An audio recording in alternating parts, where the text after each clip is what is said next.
on this computer. Hooray. Okay. Alrighty. So, we have here in person at 3700, myself and Amanda, as well as Rhonda and Valerie. Attending via Zoom is Jim Thorne, and also several prospective candidates for this board, including via Zoom, Dan Rigo and Don Masters. And then in person with us are JC. Do you prefer Jennifer or JC or just whatever? JC is my radio show name. Gotcha. Jennifer is my real life Cool, name. cool, So okay. Jennifer's fine. Jennifer, awesome. Jennifer Heimstra and Zach Jones are also here with us in person, just off camera. But if you ever want to poke your heads in frame, you're welcome to do that at any point in time. Okay, so also just would like to note that because this was a short notice meeting, all board members signed a waiver of notice of technically they're supposed to be 5 business days notice of the meeting. Everyone has signed that, and that will be in the minutes. Okay, so the first thing on the agenda is voting on adding the following AIM members to the board to fill vacant seats. Having, let's see, there we go, just updating minutes things on my end. Of the folks who, or well, I guess before we do any voting, is there any discussion that needs to be done with regards to any of the candidates and how wonderful they are and or anything like that? Or are we good to go ahead and vote? Who's online that may not. Everyone who is a potential candidate is here except for Barbara Stuckey, unless whoever is the visitor, if you could please either identify yourself in the chat or otherwise. I'm seeing somebody who's just showing up as a visitor. I am a visitor from FPA. FPA? Fairfax Public Access. Okay. Gotcha. Gotcha. Okay. Introduction to the prospective board members? Well, yes, Or of the prospective. of the prospective. Gotcha. Okay. So we have in the folks that we are considering for, we now have 6 open seats because we used to have 5, and then as of I believe April 29th, actually if you could close the door, thank you. Monique Lyons had to resign from the board to take care of family matters. And so we now have 6 open seats and 5 candidates right now. So being considered are Barbara Stuckey, Dan Rigo, Donald Masters, Jennifer Heimstra, and Zach Jones. All of them submitted their application materials, and we have considered those asynchronously as a board.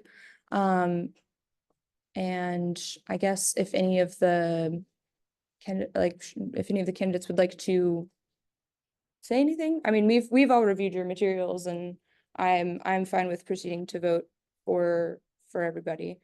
So for clarity, so that everyone understands which year they're. Oh, yes. Okay. So basically, what is happening is, as a board, we are charged with filling vacant seats, until the annual meeting. The people, who the board votes in to fill those vacant seats, will serve until the next annual meeting of members in October 2024. And, then there will be a plurality vote. Yes, that's the word. Plurality vote from a membership to determine which terms and groups the candidates will the further duration of the service of these board members, should they choose to continue their service past October of 2024. So that is what we are doing. Are there any further questions? No? Okay. Well, in that case, All in favor of adding Barbara Stuckey to this board, say aye. Aye. We've got an aye. And all in favor, all not in favor of adding Barbara Stuckey to Ames board at this time, say aye. Aye. Aye. Or I guess, yeah, nay. Sorry, yeah. Yeah. All not in favor, please say nay. Nay, Nay. nay. I've got 3 nays. And Valerie, do you have a vote? She said that. Aye. Oh, sorry. Okay. Okay. That is 2 in favor and 3 not in favor. So we will hope to potentially work with Barbara so the nays have it. So we will hope to work with Barbara in other capacities and whatnot. And we are so appreciative that she stepped up to be considered for a spot on this board at this time. All board members in favor of adding Dan Rigo to the board, please say aye. Aye. Aye. Abstain? Okay. We've got, oh, and then Jim, do I have? Aye. Okay. In favor. 4, abstain, 1. And that means there are no no's. So Dan Rigo, welcome to the board. Okay, the current board, you will, I guess also, all of it will just be myself, Amanda, and Valerie and Jim and Rhonda at this time voting on all of the board members, and then we will have the vote on the electronic meeting participation policy will be with all of the current and like new candidates. So anybody, as we go through the new members process, you are not expected to vote on new members. Okay. All in favor of Donald Masters joining this board, say aye. Aye. Aye. Aye. 4, and then Rhonda. Okay, awesome. All right. Which means there are all in favor. Registered unanimous. Don Masters, welcome to this board. Jennifer Heimstra, all in favor of adding Jennifer Heimstra to the board, say aye. Aye. Aye. And Jim? Aye. The ayes have it. And alrighty, last one, Zach Jones, all in favor of adding Zach Jones to this board, say aye. Aye. Got 4 ayes Aye. and an aye from Jim. Awesome, alrighty. Well, great job. Heck yeah. Welcome to this board, Dan Rigo, Donald Masters, and Jennifer Hemstra. Hooray! Awesome. Okay, next on the agenda, so a brief overview of this electronic meeting participation policy is that recently, according to County Board appointee Richard Archibald, the Commonwealth of Virginia has adopted new standards for in-person versus electronic versus just quorum requirements. And the electronic meeting participation policy that was included in the meeting and has been circulated amongst all current and new current board members for review is basically a boilerplate template that he created that the Commonwealth provided for organizations receiving public funding like ourselves. And then those organizations can just put their name in there and then we can vote to approve or deny or otherwise. Is there any discussion that anyone would like to have about the electronic meeting participation policy? Just wanted to be clear that Rhonda, would you be able to unmute yourself? but you're gonna have to, well,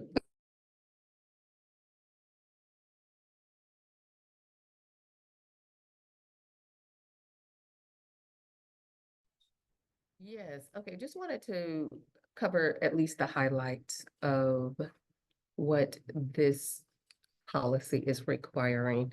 And it is just to ensure that in order to have an in-person meeting and a quorum so that we could hold an official board meeting, we can actually do that both electronically or in person. So I just wanted to make it clear to everyone that that is what this policy is stating. Any questions? So in a hypothetical example, if there was only 2 people here in person and the rest electronically, that would achieve quorum or no? That would not achieve Okay. quorum. All right. Zach asked a question clarifying, so if 2 people were here at a meeting like this, a board meeting like this, this is just for the recording. If two people were present in person, and all the rest of the board members were attending electronically, that would not constitute a quorum. It does need to be a majority of the people on the board, present in person. And that is applicable for full board meetings and the special meetings of the members. So quarterly board meetings and meetings of members. It does not apply to committees and subcommittee meetings like any admin or, otherwise types of committees of the board. Those can meet electronically as they so desire. Right. Okay. Any further discussion? Hearing none. Why don't we vote on it? All those in favor of adopting the electronic meeting participation policy, say aye. Aye. Aye. Aye. That is 1, 2, 3, 4, 5, 6 in person, 7 from John. Hang on a second. And yes from Jim. And then Dan, I didn't catch yours. Aye. Okay. Registered unanimous. Fabulous.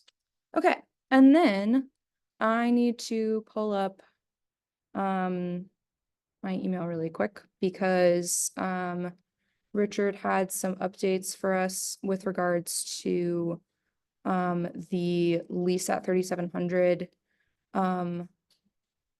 Sorry, this is the lease at 3700. The 2300 one is different. And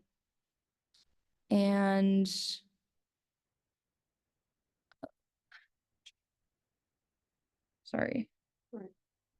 Okay, so I will read the email from JBG Smith to Richard, who has been serving as our kind of liaison go-between as we figure out the status of that particular lease. So after informing the folks at JBG Smith that there's no target date yet for the completion of the audit, and that we are, let's see, I'm sorry, I thought that he was going to be here, so To explain. that would be great. Thank you. Richard gave choices to JBG that were essentially, you could wait and see, but you might end up with 0.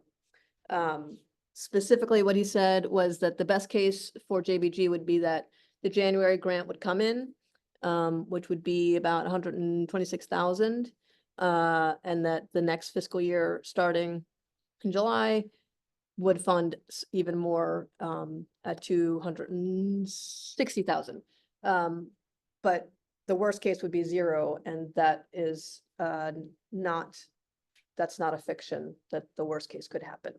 So the return offer from JBG was that they would keep the existing deposits that were already given, the first month's rent and security deposit, which totaled $7,574.84. And then to recoup legal costs, commission paid and time lost, an additional 2 months gross rent equal to the same $7,574.84 would be what we'd have to pay to get out of the lease. For those of you who don't know, it is a 5-year lease that is currently, I think, in the ballpark of $3,500 a month. but it would increase as time goes. It's expensive. And it also, the space is not, it's not built out in any way, shape, or form. It would need hundreds of thousands of dollars of construction in order to make it a recording or broadcasting studio. As the treasurer, we don't have the $7,500, but I feel better about raising that money than raising all the money to build out a new broadcast studio. And I think we could probably, as a board, I think we have a very good chance of raising that money quickly just within our community of people at WERA, people at AIM, just to make sure that we can get going forward on relaunching everything. So also just to be clear, we're not voting on anything with regards to this lease or terminating it or anything right now. We're just discussing it as a board. Sorry, JBG is the landlord who is in charge of the AIM Live proposed broadcasting space in the courthouse plaza. Yeah. So So right now, we're moving forward to have the lease terminated. mhm, Yes. yeah, and so pending if we can raise up slightly upwards of $7,500 ideally from the community. Probably not by asking the county, but who knows? We And do have Richard do one more response, which would be a timeline when Mm, they'd want that money. yes, yeah. Because if they want it ASAP, that will affect them. Ah, and lo and behold, Oh, look here. Richard is here. Yay. Dawn has a question. And I would love to hear what that question is. Who is doing the audit and how far along or where are we with the audit? Sorry, I had unfortunately had my volume turned off. Can you ask that question one more time?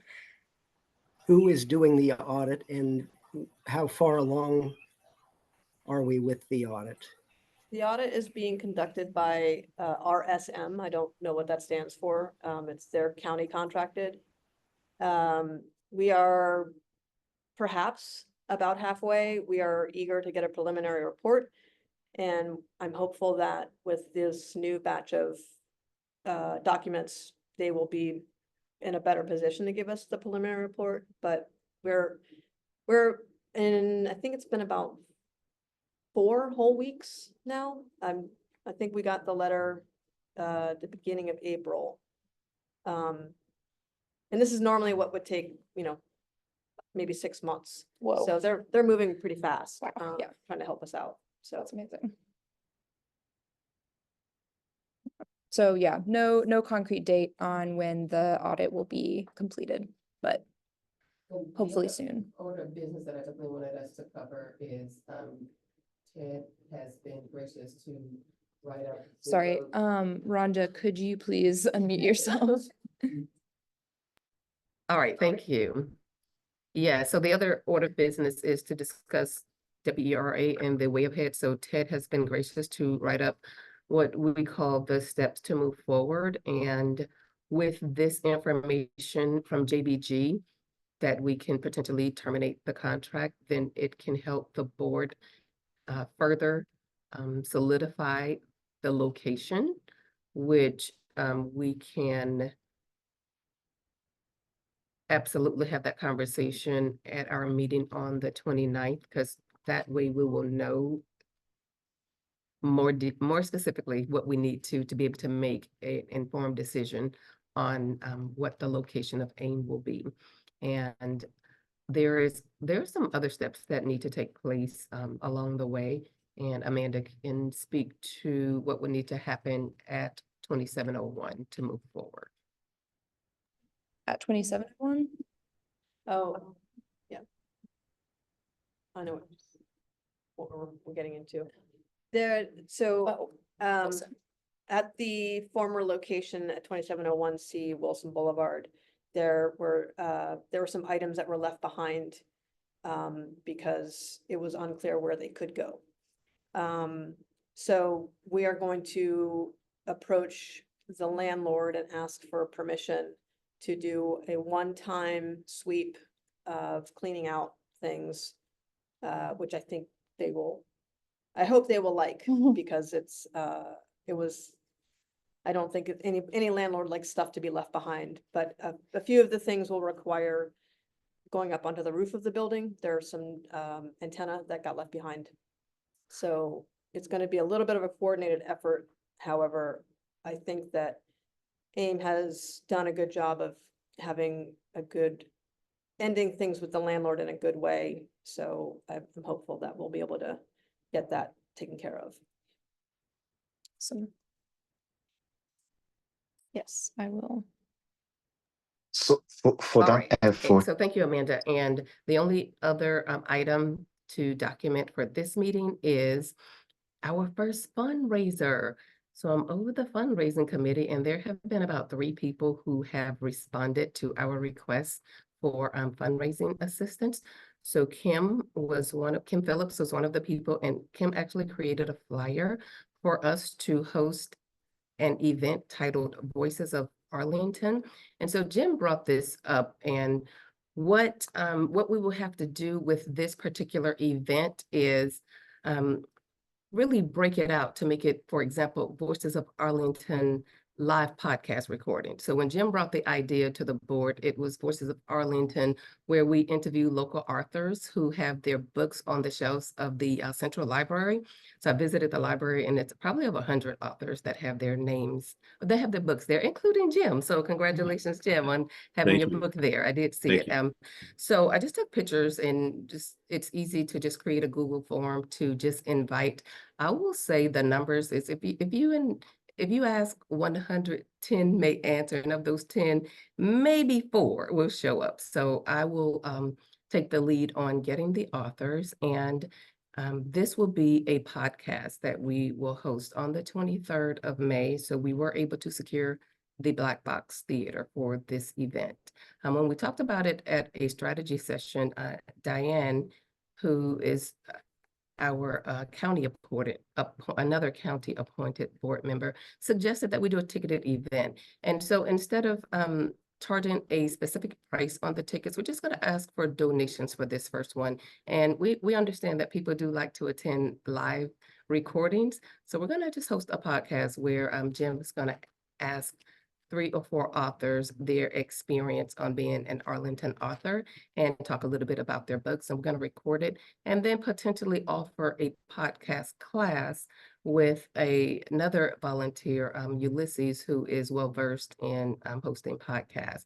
But those are the things that we're looking forward to doing moving forward. And it's just one idea of many that I've spoken with a few of the other volunteers about doing. So more to follow.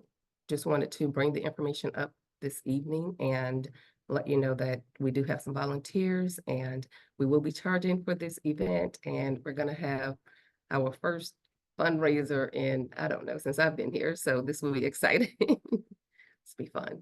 Are there any questions? I have one. Rhonda, did you say, I hear a big echo, excuse me. Did you say May 23rd?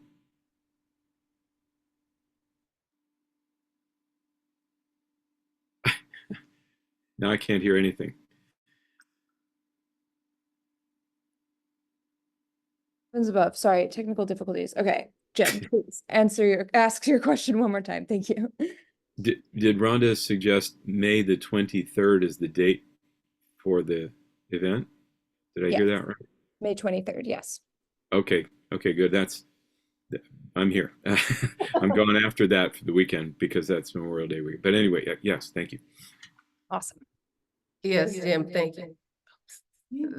That Thursday was strategic because I knew that that was the holiday weekend. So absolutely. Thank you. All right, I'm going on mute.